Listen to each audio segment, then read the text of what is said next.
जय हिंद। एक आईएएस अधिकारी को अचानक एक दिन फोन आता है और यह फोन एक पुलिस अफसर का होता है। यह पुलिस अफसर इस आईएएस अधिकारी को कहता है कि आपके खिलाफ 2 मामले बनते हैं। हमारे पास कई तरह की शिकायतें आई हैं जिनके आधार पर आपके खिलाफ 2 बड़े मामले बनते हैं। पहला मामला बनता है prevention of money laundering act का, यानी कि बड़े स्तर पर आप अपने अकाउंटों में पैसा ट्रांसफर कर रहे हैं। दूसरा मामला बनता है महिलाओं को तंग करने का, अपने फोन के जरिए आप महिलाओं को तंग कर रहे हैं। अब ये आईएएस अधिकारी ये आरोप सुनकर हैरान थे, क्योंकि उनके मुताबिक उन्होंने कभी ऐसा किया ही नहीं, जबकि पुलिस का यह दावा था कि आपने ऐसा किया है। इतना ही नहीं, इन पुलिस अधिकारियों ने इस आईएएस अधिकारी को 11 लाख से ज्यादा रुपए ट्रांसफर करने के लिए बोला। अब जब यह करने के लिए बोला तो आईएएस अधिकारी ने अपने आप को फंसा हुआ महसूस किया और उनके कहने पर सब कुछ कर भी दिया। अब यह सब होने के बाद जब इन्होंने अपने सीनियर आईपीएस अधिकारी दोस्तों से बात की तो जो पता चला उसे सुनकर उनके पैरों तले जमीन निकल गई। इस पूरे केस के बारे में हम आपको बताएंगे, पर सबसे पहले आपसे अपील कि आप लाखों की संख्या में हमारे वीडियोस को देख रहे हैं पर चैनल को सब्सक्राइब नहीं कर रहे, इसलिए अगर यूट्यूब पर देख रहे हैं तो फौरन चैनल को सब्सक्राइब कीजिए, बेल नोटिफिकेशन ऑन कीजिए, वीडियो को ज्यादा से ज्यादा शेयर कीजिए और इसके साथ ही कमेंट कीजिए। वहीं फेसबुक पर देख रहे हैं तो फेसबुक पेज को लाइक कीजिए, वीडियो को ज्यादा से ज्यादा शेयर कीजिए। मैं जानता हूं ये वीडियो आप आखिर तक देखेंगे क्योंकि ये केस अपने आप में एक दिलचस्प केस है। अब क्या है पूरा मामला ये आपको बताते हैं। सुबह के तकरीबन 10 बजे हैं और बेंगलुरु में रह रहे ये आईएएस अधिकारी रोज की तरह अपनी दिनचर्या को, अपने शेड्यूल को फॉलो कर रहे हैं। तभी अचानक से इनके मोबाइल की घंटी बजती है।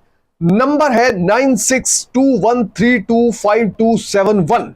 इस मोबाइल नंबर से एक कॉल आ रहा होता है। यह आईएएस अधिकारी ज्यादा समय ना लेते हुए इस कॉल को उठा लेते हैं और बात करने लगते हैं। दूसरी तरफ से जो व्यक्ति बोल रहा था उसने बताया कि मैं मुंबई पुलिस से बोल रहा हूं। मुंबई पुलिस से जो फोन आया था ये एक आईएएस अधिकारी के लिए कोई बड़ी ऑड चीज नहीं थी। पुलिस अफसर ने कहा कि आपका सिम कार्ड गलत कामों में इस्तेमाल हो रहा है।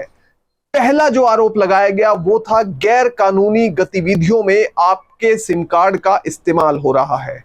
दूसरा आरोप लगाया गया कि आपके सिम कार्ड से महिलाओं को तंग परेशान किया जाता है, यानी उनको फोन किए जाते हैं, अश्लील एसएमएस और व्हाट्सएप मैसेजेस भेजे जाते हैं, जिसकी वजह से उनको काफी परेशानी आ रही है।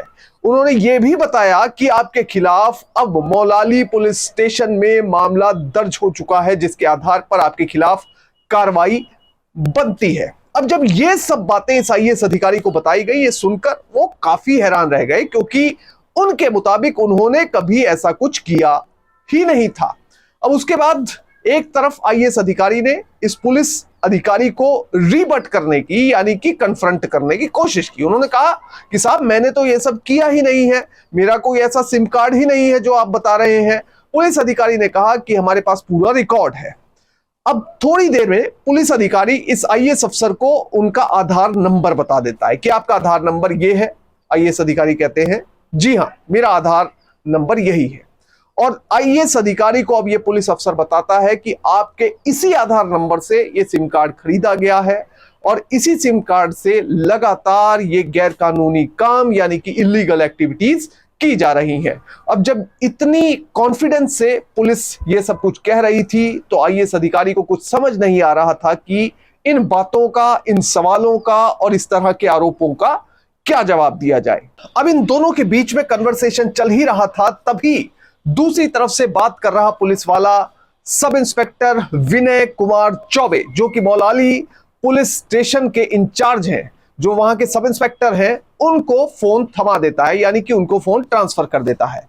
अब विनय कुमार चौबे जो सब इंस्पेक्टर हैं वो बताते हैं कि आपके खिलाफ विमेन हैरेसमेंट और मनी लॉन्ड्रिंग का मामला बनता है। आपको कभी भी गिरफ्तार किया जा सकता है क्योंकि आपके खिलाफ मामला दर्ज हो चुका है।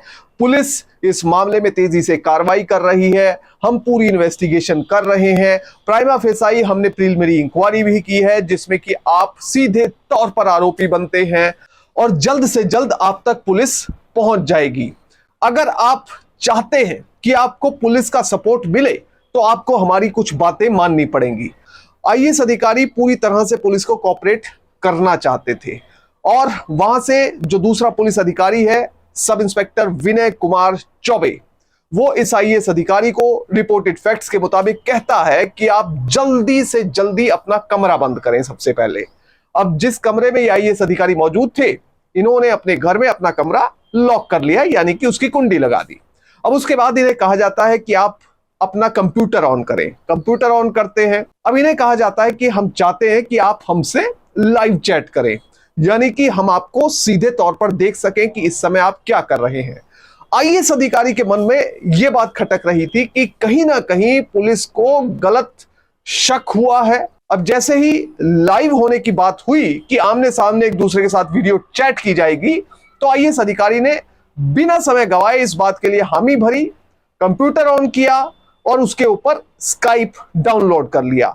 स्काइप डाउनलोड करने के बाद एक लिंक दिया गया जिस पर क्लिक किया और उसके बाद अब दोनों एक दूसरे के सामने आ गए। अब ये आईएएस अधिकारी रिपोर्टेड फैक्ट्स के मुताबिक स्काइप के ऊपर देख रहे थे कि दूसरी तरफ पुलिस अधिकारी बैठे हुए हैं और वो पुलिस स्टेशन में मौजूद है। वहां से लगातार वो इनके साथ चैटिंग कर रहे थे जो कि वीडियो पर चल रही थी। अब दूसरी तरफ से जो विनय कुमार चौबे है, सब इंस्पेक्टर, वो इन्हें कहता है कि हमने आपको डिजिटल अरेस्ट कर लिया है, डिजिटल तौर पर आप हाउस अरेस्ट हो चुके हैं। अगर आपने कोई भी चालाकी करने की कोशिश की, आपने कॉल काटी, कहीं भागे, तो कुछ ही मिनटों में बेंगलुरु में मौजूद हमारी टीम आपके घर पहुंच जाएगी और आपको फौरन गिरफ्तार कर लिया जाएगा। सिर्फ गिरफ्तार नहीं किया जाएगा, बल्कि आपके खिलाफ जितने भी मामले हैं उन्हें लेकर एक प्रेस कॉन्फ्रेंस की जाएगी, मीडिया में बताया जाएगा, ताकि पूरे समाज में लोगों को पता चल सके कि आप क्या कुछ कर रहे हैं। अब आईएएस अधिकारी के मन में यह बात आई कि पता नहीं किस बात को लेकर पुलिस के मन में गलतफहमी है।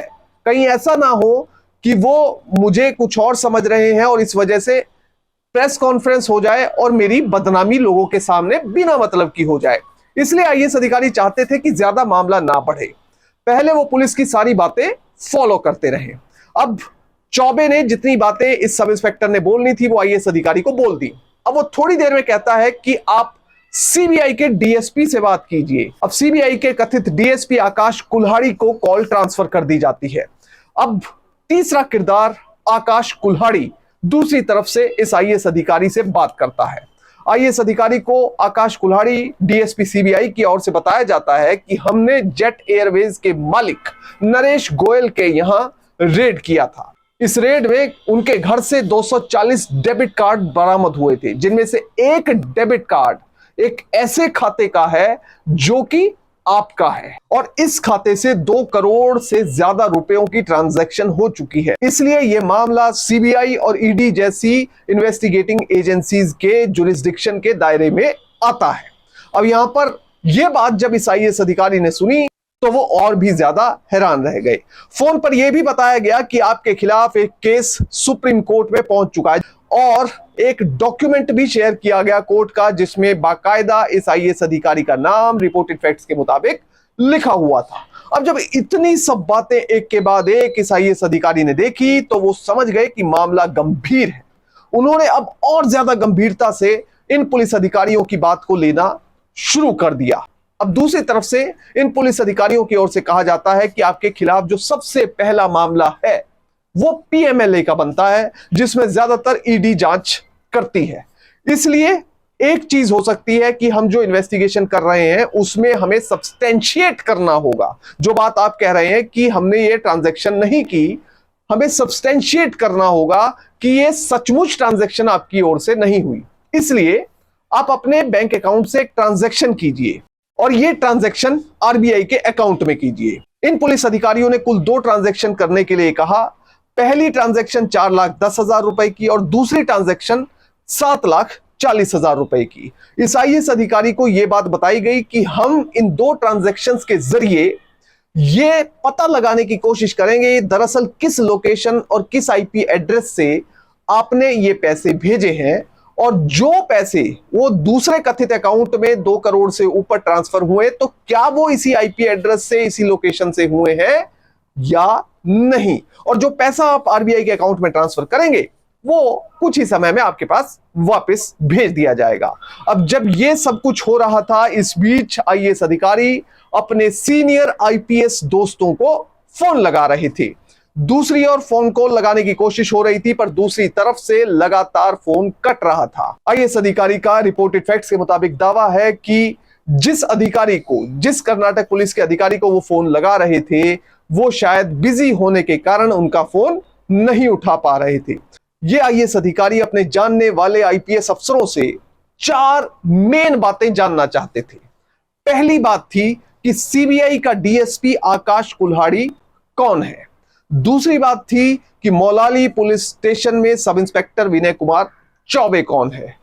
तीसरी बात थी कि क्या उनके खिलाफ सचमुच सुप्रीम कोर्ट में कोई मामला चल रहा है, और अगर चल रहा है तो उन्हें पुलिस ने कभी भी कोई समन कोर्ट के जरिए क्यों नहीं भेजा, कभी भी उनसे कांटेक्ट क्यों नहीं किया गया।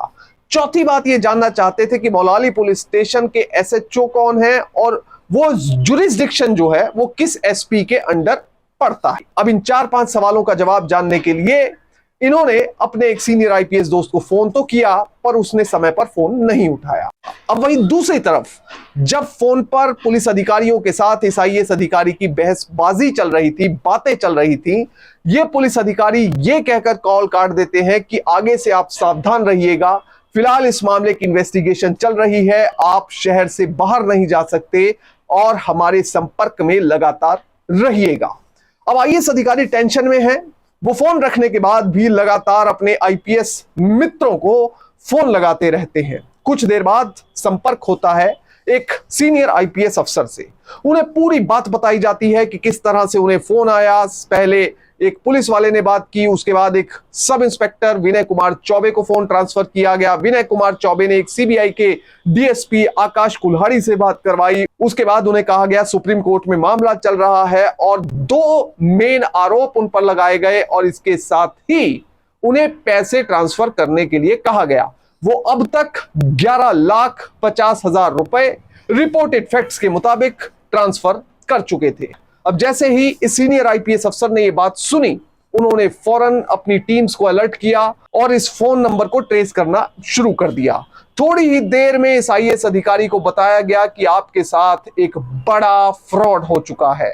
ये कोई पुलिस वाले नहीं थे, दरअसल ये एक ऐसा गैंग था जो लोगों को पुलिस वाले बनकर लूटता है, ठगता है। और इस बार उन्होंने एक रिटायर्ड सीनियर आईएएस अधिकारी को अपना निशाना बना लिया था। ये रिटायर्ड सीनियर आईएएस अधिकारी फिलहाल अपने आप को ठगा हुआ तो महसूस कर ही रहे हैं, वहीं दूसरी तरफ इन्होंने पुलिस में शिकायत भी दर्ज करवा दी है। पुलिस की जांच में यह सामने आया है कि जिस अकाउंट में इस आईएएस अधिकारी से पैसे ट्रांसफर करवाए गए थे, वो दरअसल आरबीआई का अकाउंट नहीं था। वो अकाउंट बैंक में सिर्फ 1 महीने पहले खोला गया था लोगों के पैसे ठगने के लिए।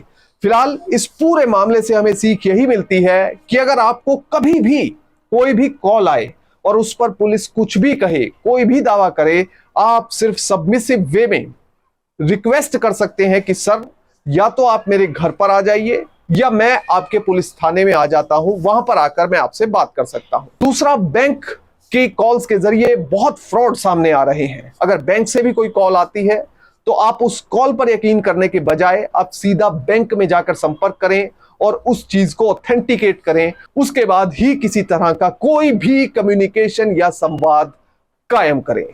जय हिंद।